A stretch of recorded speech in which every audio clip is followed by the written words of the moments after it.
Fellow citizens, friends, having just taken the oath of office as Chief Justice under the new Constitution, I'm keenly aware that I've passed through a door many steadfast people of Kenya struggle to open.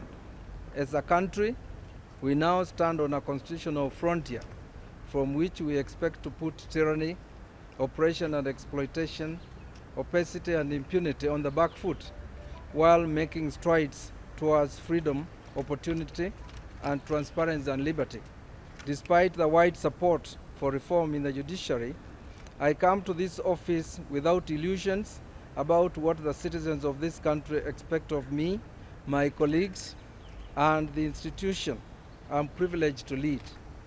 We must earn the public trust by how we conduct the affairs of this branch of the government henceforth. The judiciary must become an institution of service for the people.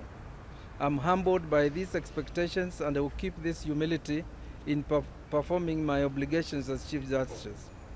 I commit at the personal and institutional level of the judiciary to ensure that the courts are accessible to and for all, and the rulings, judgments, and pronouncements from the judiciary quench the thirst of the just and uphold the deeds of the law-abiding.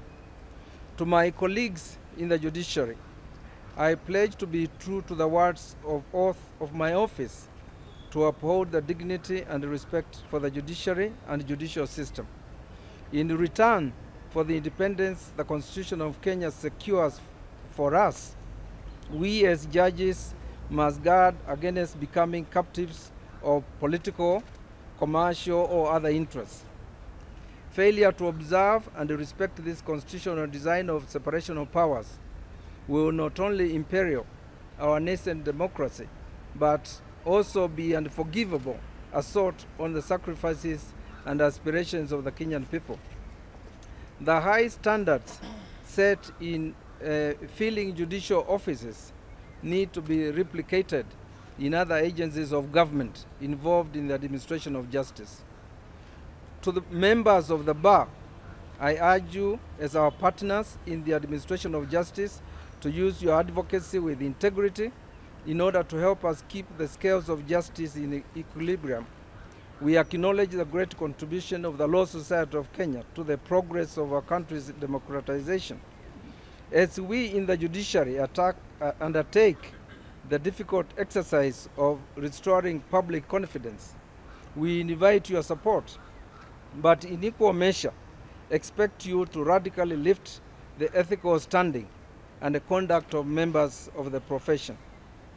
Kenya is a country of diverse interests. Our duty is to weigh all these interests with the scale of the Constitution and the law.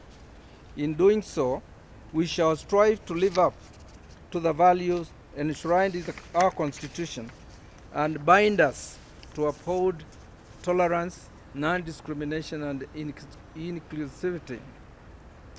I give but the unreserved assurance that none get less than the Constitution and the laws of this country promise and bequeath to you. The task ahead is arduous, but by no means insurmountable.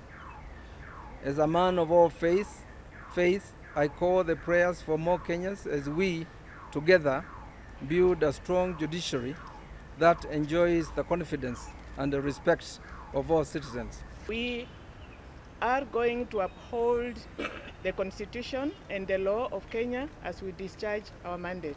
I want to thank Kenyans and ask and request that you help us in this very important task of reforming our institution, because that mandate cannot be discharged by just the two of us or the judiciary alone.